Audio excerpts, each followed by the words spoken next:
On va ensuite ajouter le déplacement aux astéroïdes, donc on va faire apparaître les astéroïdes à droite et ils vont bouger vers la gauche pour que ça soit un petit peu plus intéressant comme jeu, parce que là en fait c'est pas vraiment un jeu, hein, c'est plutôt juste bouger un vaisseau sous des astéroïdes et c'est pas très intéressant pour le joueur. Donc la première chose qu'on va déjà devoir faire avant de faire bouger les astéroïdes, c'est déjà de les faire apparaître vers la droite ici. Puisque le but c'est qu'ils soient ici en dehors de l'écran et qu'ils défilent comme ça vers la gauche jusqu'à qu'ils sortent de l'écran ici. Donc pour ça, on pourrait y aller à tâtons en essayant ici d'augmenter la variable. Par exemple, je mets 450, je me dis ah c'est encore trop petit, donc j'augmente jusqu'à trouver la taille de l'écran. Mais vous vous doutez bien qu'il y a une manière un peu mieux de faire, c'est qu'on peut tout simplement aller chercher la taille de l'écran. Il y a une fonction qui permet de le faire en love, donc on fait love.graphics et on fait .getWidth. Alors en fait un peu comme les images, sauf que pour les images c'était 2 points, alors que là c'est juste un point. Et ça va renvoyer la largeur de votre fenêtre de jeu. Pas de votre écran complet, hein, uniquement de la fenêtre de jeu. C'est-à-dire la taille que fait cette fenêtre-là, donc de ici à ici. Il y a la même chose avec getHeight qui nous renvoie la hauteur de la fenêtre. Donc par exemple, si notre jeu fait 600 de large pour 800 de haut, et ben ça renverra 600. Et le getHeight renverra 800. Donc ici, le love.fx.getWidth permet de nous renvoyer du coup la largeur de notre fenêtre, et du coup on voit plus les astéroïdes parce qu'ils sont dessinés à partir de leur point en haut à gauche, puisque là où le joueur on avait centré l'origine au milieu, là on l'a pas fait pour les astéroïdes, donc ils sont dessinés à partir de leur point en haut à gauche et ils sont dessinés ici, donc ils sont en dehors de l'écran, on les voit pas. Mais par exemple si ici je fais moins 50 et que j'exécute le jeu, on voit qu'ils dépassent ici, parce que j'ai enlevé 50, donc on voit qu'ils sont bien là. Tout va bien, donc on va enlever ça, hein, c'est fait exprès qu'on les voit pas.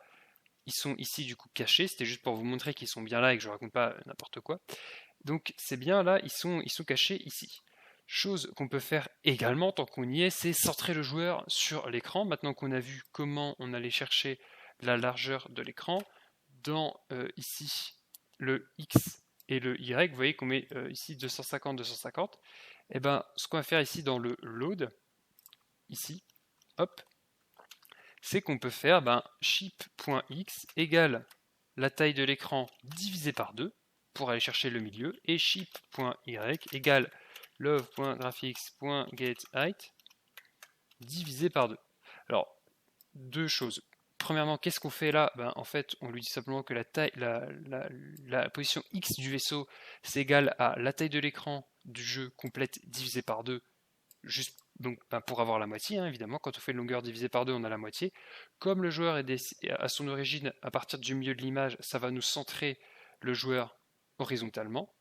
Et ça, on fait la même chose en lui disant que sa position Y, c'est la moitié de la taille, enfin de la hauteur de l'écran divisé par 2. Donc, encore une fois, comme son origine est au milieu, ça va nous le centrer verticalement. Pourquoi on le fait dans le load et pas dans l'init? Parce que comme l'init est appelé au tout début avant le love.load, on n'aura pas accès au love.graphics.machin, etc.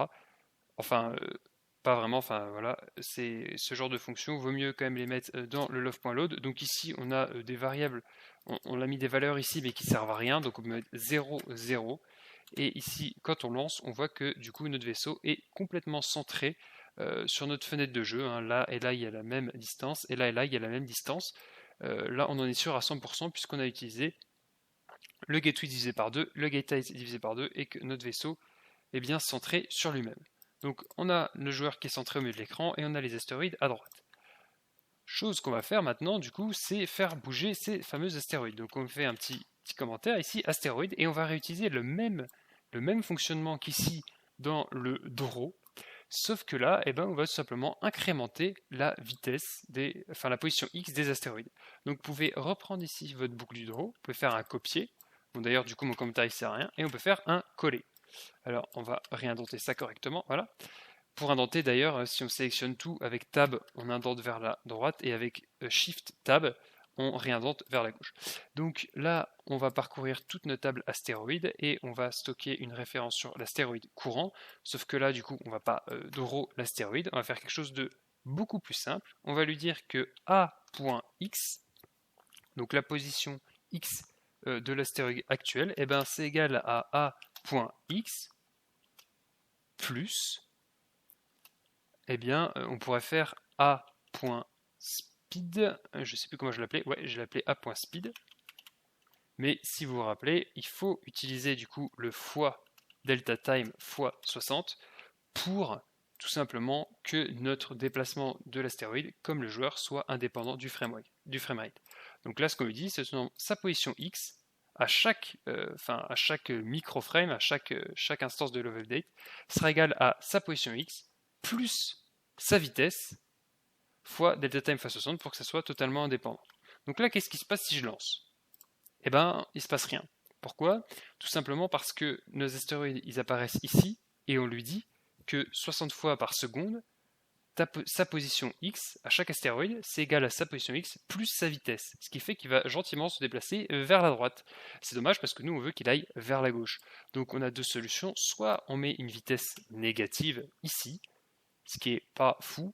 Ce que je préfère faire, moi, c'est plutôt enlever ici, à la place du plus, mettre un moins, comme ça on dit que sa position X, c'est sa position X moins sa vitesse, fois time, ce qui fait qu'ici, on a, hop, comme par magie, nos astéroïdes qui sont apparus ici et qui vont se déplacer gentiment vers la gauche de notre écran.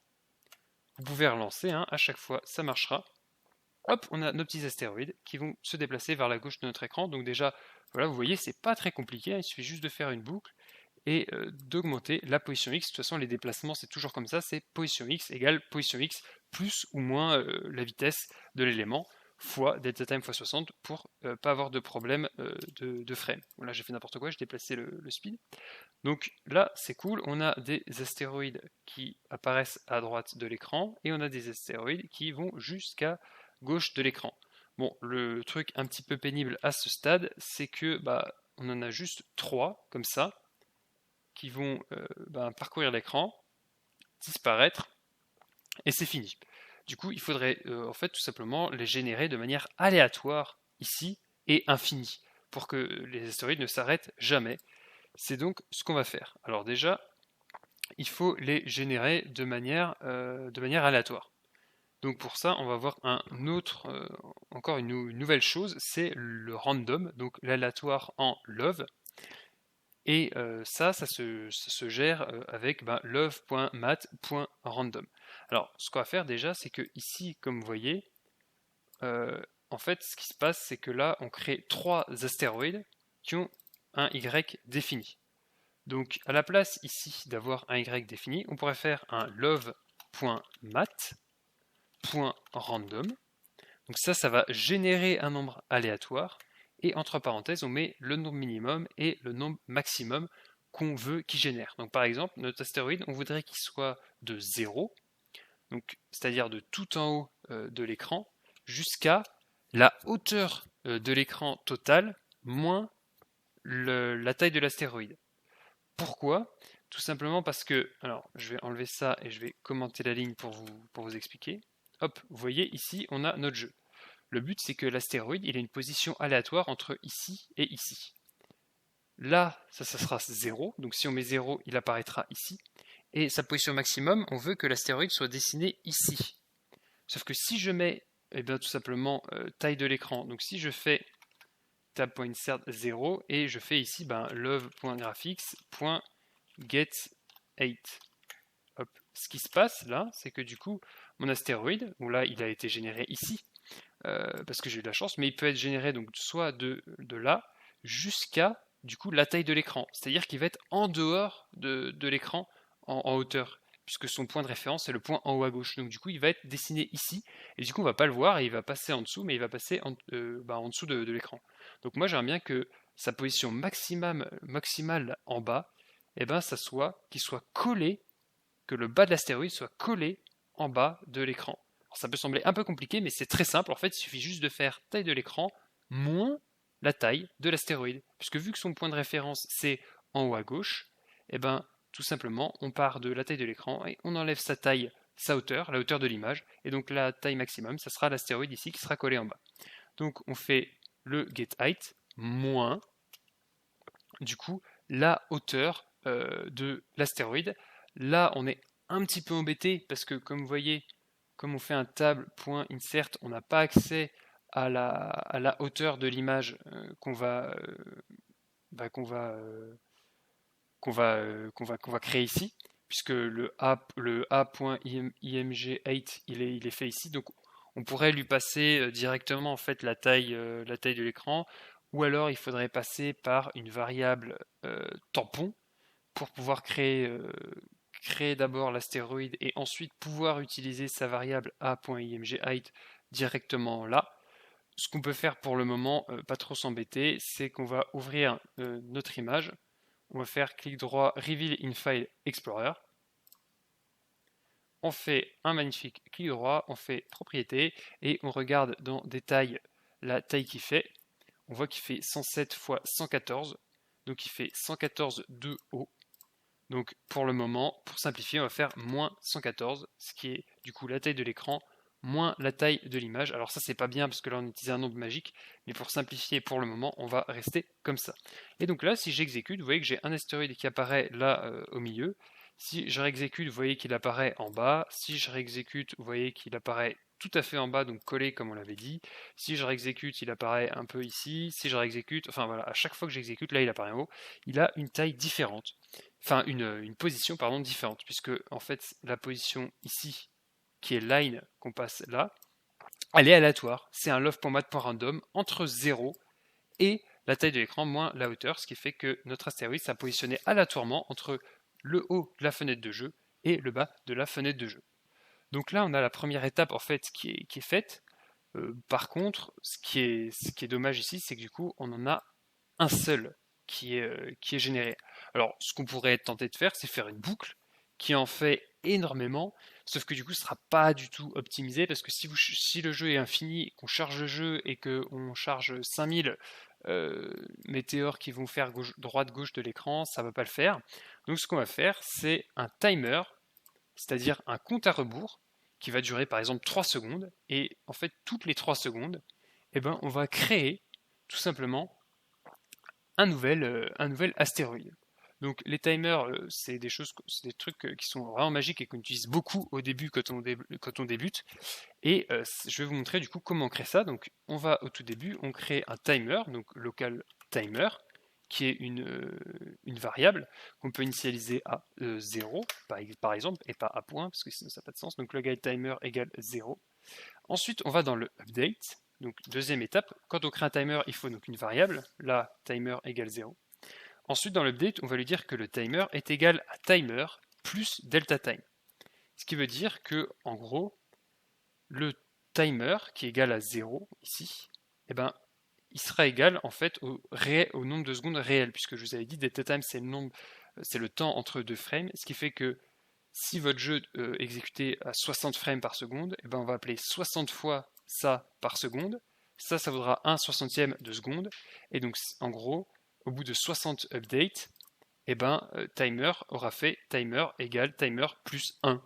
Donc du coup, on a le temps réel en secondes qui est totalement indépendant du framerate, puisque si on a un jeu qui tourne à 30, eh ben, ça marchera aussi. On aura tout le temps le même temps.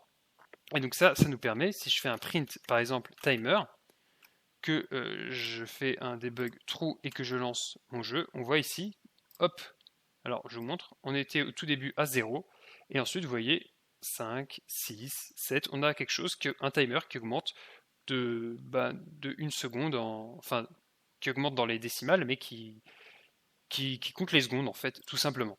Et du coup, par exemple, si on veut que spawn un astéroïde toutes les 3 secondes, on fait if timer supérieur ou égal à 3, donc c'est une condition, si le timer est supérieur ou égal à 3, alors, end, eh ben on va du coup créer un astéroïde, et on va aussi remettre le timer à 0.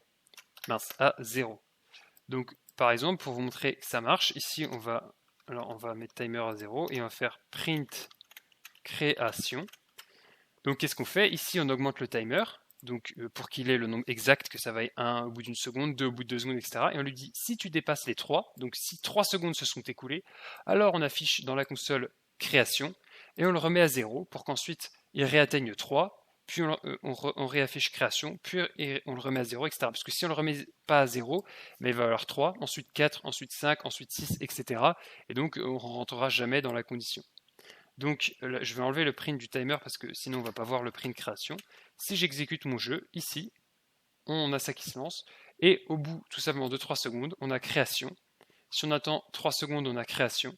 On réattend 3 secondes, on a création. On réattend 3 secondes, on a encore création. Et là, du coup, eh ben, c'est tout simple. Ce qu'on a à faire, c'est à la place du print création ici, on a juste à prendre cette ligne ici, paf, de tab.insert, et au lieu de la mettre dans le load, on la met ici. Ce qui fait que toutes les 3 secondes, eh ben, on va insérer dans la liste astéroïde ici un nouvel astéroïde. Et comme ici on affiche, enfin on dessine tous les astéroïdes de la liste, et ben à chaque fois qu'on va en ajouter un nouveau tous les 3 secondes, il va être affiché à l'écran. Et comme sa position Y est aléatoire, à chaque nouvel astéroïde, il aura une position aléatoire. Hop, on peut lancer le jeu. Et là, donc au bout de 3 secondes, on va avoir un astéroïde qui apparaît ici. Si on attend 3 secondes, on en a un autre qui apparaît ici. On attend 3 secondes, on en a un autre qui apparaît ici. On attend 3 secondes, on en a un autre qui apparaît ici. Et ceci de manière infinie, hein, évidemment, puisque comme on n'a pas mis de limite ni rien du tout à notre code, eh bien, toutes les 3 secondes, il y a des astéroïdes qui vont apparaître.